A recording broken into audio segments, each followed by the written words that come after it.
السلام عليكم ورحمة الله وبركاته হযরত ইবনে আব্বাস রাদিয়াল্লাহু তাআলা আনহু বলেন, কারুন হযরত মূসা আলাইহিস সালাতু ওয়াস সালামের সম্প্রদায়ের লোক ছিল। তাহার চাচাতো ভাই ছিল দুনিয়াবী বিদ্যা বুদ্ধিতে যথেষ্ট উন্নতি করিয়াছিল।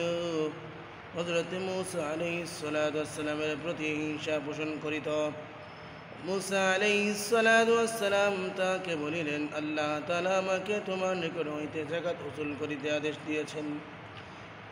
মূসা আলাইহিস সালাতু ওয়াস সালাম কারুনকে বলেন, আল্লাহ তাআলা বলেছেন তোমার থেকে আমি যাকাত উসুল করিতাম, যাকাত আদায় করিতাম। সে যাকাত প্রদান করিতে অস্বীকার করিল এবং লোকদের নিকট বলিত, মূসা যাকাতের নামে তোমাদের সম্পদ আত্মসাৎ করিতে চাই। নাউযুবিল্লাহ। কারুনের কাছে আল্লাহর পক্ষ থেকে মূসা আলাইহিস সালাতু ওয়াস সালাম যাকাত উসুল করার জন্য গেলেন। যাকাত চাইলেন, বা যাকাত তো দিলেন না, বরং মানুষের কাছে বলতে লাগলো যে মূসা তোমাদের কাছে যাকাতের নামে তোমাদের মাল সম্পদ ধন সম্পদ আত্মসাৎ করিতে চাই। নাউযুবিল্লাহ। সে নামাজের হুকুম করিয়াছে, তোমাদের সাহসর্য করিয়াছ। সে আরও অন্যান্য হুকুম হাকাম জারি করিয়াছে। সে মূসা আলাইহিস সালাম আরও অন্যান্য হুকুম হাকাম জারি করিয়াছে, সেগুলিকে তোমরা সহ্য করিয়াছ। এখন সে তোমাদেরকে যাকাতের হুকুম করিতেছে, তোমরা কি ইহা অসহ্য করিবে? লোকেরা বলিল, আমরা ইহা সহ্য করিব না। নাউযুবিল্লাহ। তুমি কোন বুদ্ধি বলিয়া দাও। সে বলিল, আমি এই বুদ্ধি করিয়াছি যে কোনো চরিত্রহীনা মহিলাকে এই মর্মে রাজি করাইবে যে সে মূসার উপর অপবাদ দিবে যে তিনি আমার সহিত ব্যভিচার করিতে চান। নাউযুবিল্লাহ। লোকেরা একটি চরিত্রহীনা মহিলাকে অনেক পুরস্কার দিবে বলিয়া এই বিষয়ে সম্মত করিয়া করাইল। সে রাজি হওয়ার পর কারুন হযরত মূসা আলাইহিস সালামের নিকট গেল এবং তাহাকে বলল, আল্লাহ তাআলা আপনাকে যে সমস্ত হুকুম আহকাম দিয়েছেন উহা সমস্ত বনী ইসরায়েলকে একত্রিত করিয়া শুনাইয়া দিন। হযরত মূসা আলাইহিস সালাম ইহা পছন্দ করিলেন এবং সমস্ত বনী ইসরায়েলকে সমবেত করিলেন। যখন সবাই সমবেত হইল, তখন হযরত মূসা আলাইহিস সালাম আল্লাহ তাআলার হুকুম আহকাম বলিতে আরম্ভ করিলেন। আল্লাহ তাআলা আমাকে হুকুম করিয়াছেন যে তোমরা তাঁর ইবাদত করো, কাউকে তাহার সহিত শরীক করিও না, আত্মীয় স্বজনের সহিত সৎ ব্যবহার করো। এইভাবে আরও অন্যান্য হুকুম শুনাইলেন। এই প্রসঙ্গে তিনি ইহাও বলিলেন যে যদি কোনো বিবাহিত ব্যভিচার করে তবে তাহাকে পাথর নিক্ষেপ করে হত্যা করা হইবে। যদি কোনো বিবাহিত পুরুষ মহিলা ব্যভিচারী করে, জিনা করে, তাকে পাথর নিক্ষেপ করে হত্যা করা হইবে। লোকেরা বলিল, যদি আপনি নিজে ব্যভিচার করেন, মূসা বলেন, যদি আমি ব্যভিচার করি তবে আমাকেও পাথর নিক্ষেপ করা হইবে। লোকেরা বলিল, আপনি ব্যভিচার করিয়াছেন। মূসা অবাক হইয়া বলিলেন, লোকেরা বলিল, জি হ্যাঁ আপনি। এই বলিয়া তাহার ওই মেয়ে লোকটিকে ডাকিয়া জিজ্ঞাসা করিল, তুমি ওই হযরত মূসা আলাইহিস সালাম সম্পর্কে কি বলো? মূসা আলাইহিস সালাম তাহাকে কসম দিয়া বলিলেন, তুমি কি বলো? মেয়ে লোকটি বলিল, যখন আপনি কসম দিলেন তখন বলিতে হয় যে ইহারা আমাকে অনেক পুরস্কার দেওয়ার ওয়াদা করিয়াছে, যাতে আমি আপনার উপর অপবাদ দেই। আপনি এই অপবাদ হইতে সম্পূর্ণ পবিত্র। ইহা শুনি হযরত মূসা আলাইহিস সালাম কাঁদিতে কাঁদিতে সিজদায় পড়িয়া গেলেন। আল্লাহ তাআলা বাক্য হইতে সিজদার মধ্যে ওহী আসিল, হে মূসা, কাঁদিবার কি আছে? তোমাকে আমি এই সকল লোকদেরকে শাস্তি দেওয়ার জন্য জমিনের উপর ক্ষমতা দান করিলাম। ইহাদের সম্পর্কে তোমার যাহা ইচ্ছা জমিনকে হুকুম করো। হযরত মূসা আলাইহিস সালাতু ওয়াস সালাম সিজদা হইতে মাথা উঠাইয়া জমিনকে হুকুম করিলেন, ইহুদেরকে গিলিয়া ফেল। জমিন তাদেরকে পায়ের গোড়ালি পর্যন্ত গিলিয়া ফেলিয়াছিল। মূসা আলাইহিস সালামের দুয়ার বরকতে জমিন এই কারুনের বংশধরকে গিলিয়া ফেলিয়েছিল, পায়ের গোড়ালি পর্যন্ত গিলিয়া ফেলিয়েছিল। তখন তারা বিনয় করিয়া হযরত মূসা আলাইহিস সালামকে ডাকিতে লাগিল। মূসা আলাইহিস সালাম পুনরায় হুকুম করিলেন, ইহাদেরকে দোষাইয়া ফেল। এমনকি তারা গার পর্যন্ত দোষিয়া গেল। তখন তাহার চিৎকার করিয়া হযরত মূসা আলাইহিস সালামকে ডাকিতে লাগিল। হযরত মূসা আলাইহিস সালাতু ওয়াস সালাম পুনরায় জমিনকে একটু হুকুম করিলেন, একই হুকুম করেন যে এদেরকে সম্পূর্ণরূপে গিলিয়ে ফেলো। জমিন তাদের সকলকে সম্পূর্ণরূপে গিলিয়ে ফেলিল।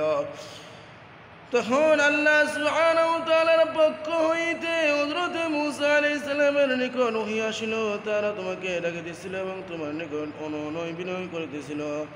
আমার ইজ্জতের কসম, যদি তারা আমাকে ডাকি আর আমার নিকট দোয়া করিত, তবে আমি তাদের দোয়া কবুল করিয়া লইতাম। আল্লাহু আকবার।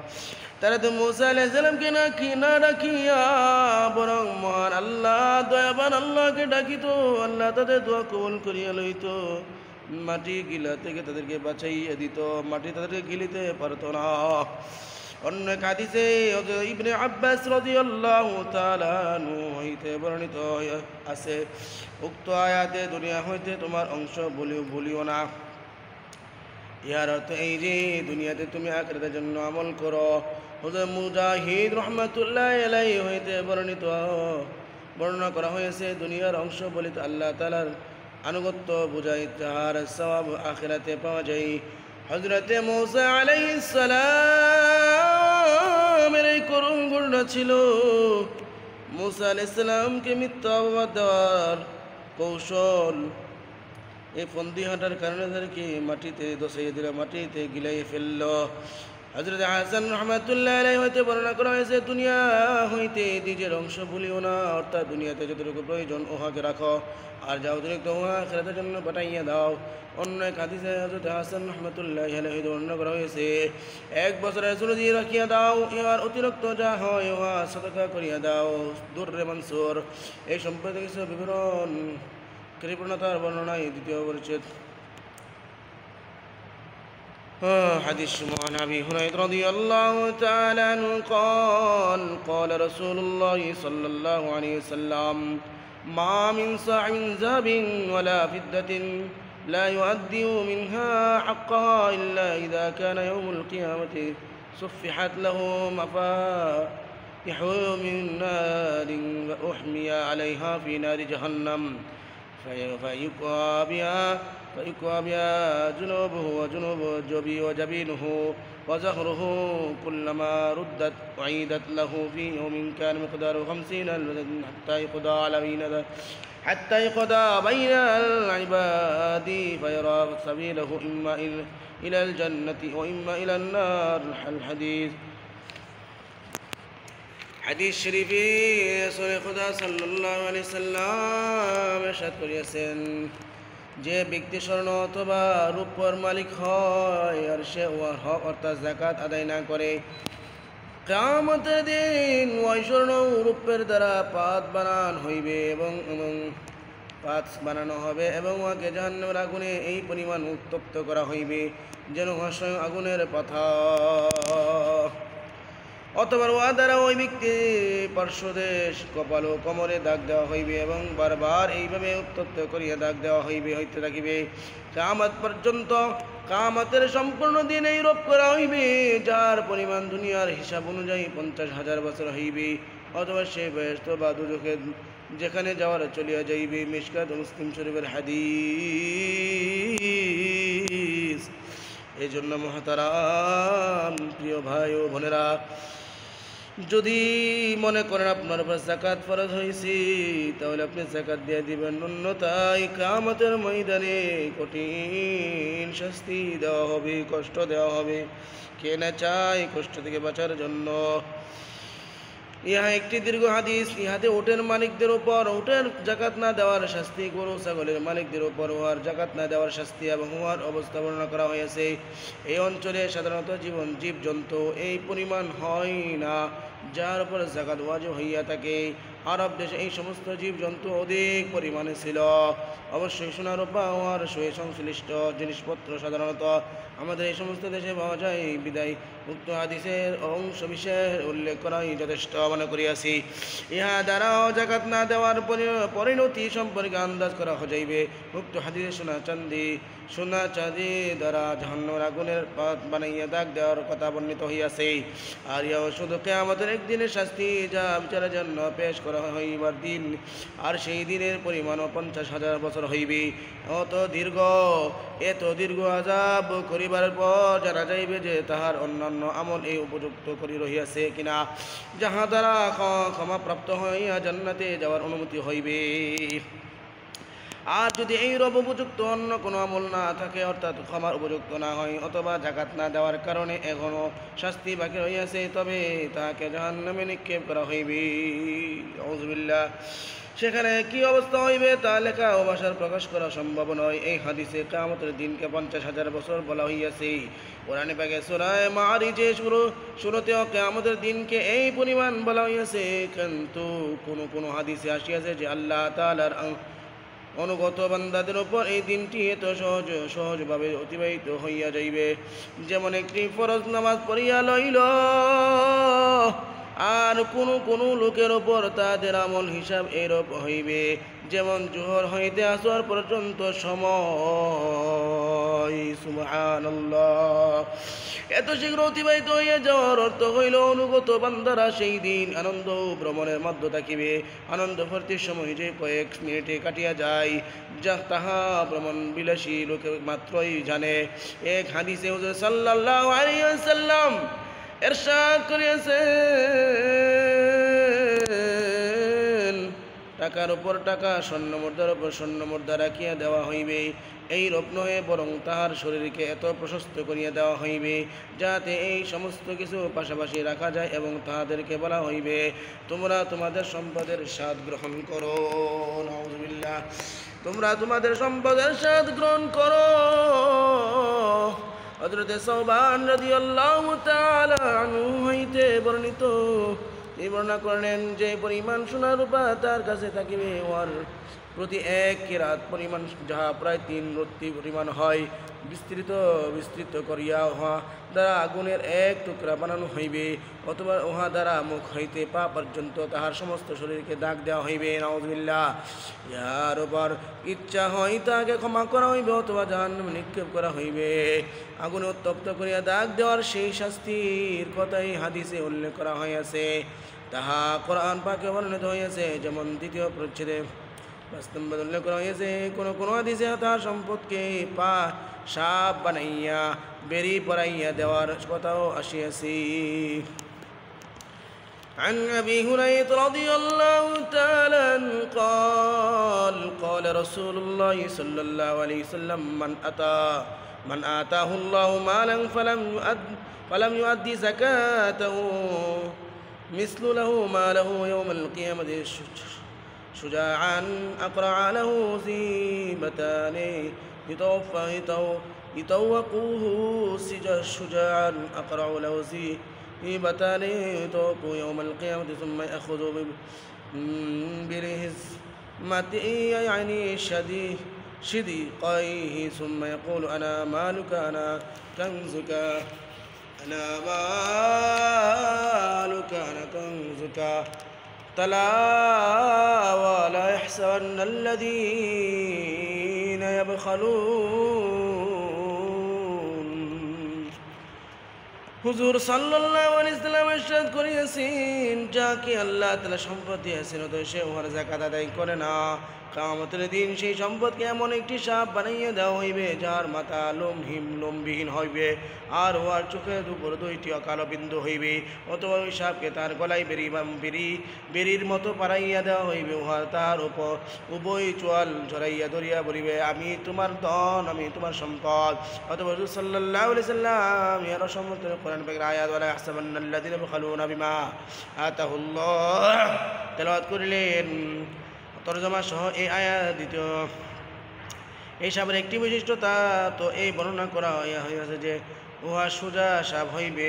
কোনো আলেম সোজা অর্থ বড় পুরুষ জাতির সাপ বলিয়াছেন, আবার কেউ বলিয়াছেন সোজা ওই সাপকে বলা হয় যে লেজের উপর সোজা খাড়া হইয়া মোকাবেলা করে।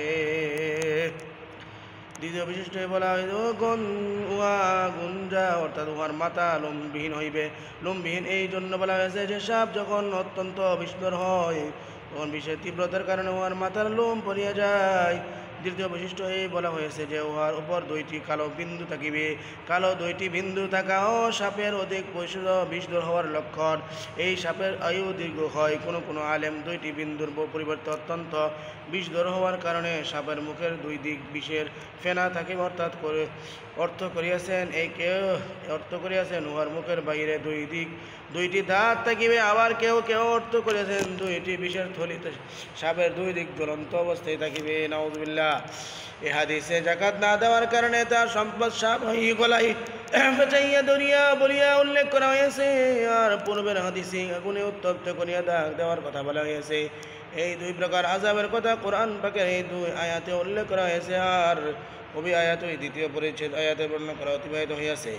এই 2 প্রকার আযাবের মধ্যে কোনো বিরোধ নাই, কারণ বিভিন্ন সময়ের বিভিন্ন পার্থক্যের দরুন বা বিভিন্ন প্রকার সম্পদের দরুন বা বিভিন্ন মানুষ হিসাবে আযাবের পার্থক্য হইতে পারে।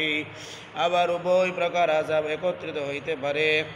হযরত শাহ ওলিউল্লাহ মুহাদ্দিস দেওলভী রাহমাতুল্লাহ আলাইহি হুজ্জাতুল্লাহিল বালিগা কিতাবে বলেন, সাপ পরিণত হইয়া পিছনে লাগিবার মধ্যে এবং ভাত বানাইয়া দাগ দেওয়ার মধ্যে পার্থক্য এই জন্য করা হয়েছে যে মানুষ যদি সকল প্রকার সম্পদের প্রতি সমান ভালোবাসা পোষণ করে, কোনো প্রকার সম্পদের প্রতি তাহার বিশেষ ভালোবাসা না থাকে, তবে তার সম্পদ একটি জিনিস অর্থাৎ সাপে পরিণত হইয়া তাহার পিছনে লাগিয়া যাইবে।